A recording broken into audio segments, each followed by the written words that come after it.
Hello，我係阿婷啊，咁我就係今年中六 DSE 嘅考生啦。咁我就讀緊6科，一個禮拜就大概有3至4個測驗啦。咁呢排就忙緊練波啦，排畢業劇、温書同埋補習。咁喺香港讀書係咁噶啦。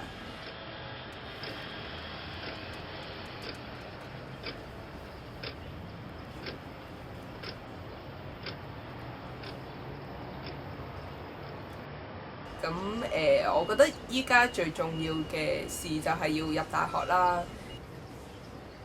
喺香港入大學，因為而家嘅工多數都淨係請啲大學生啊，即係就算大學生出嚟都未必揾到好好嘅工啦。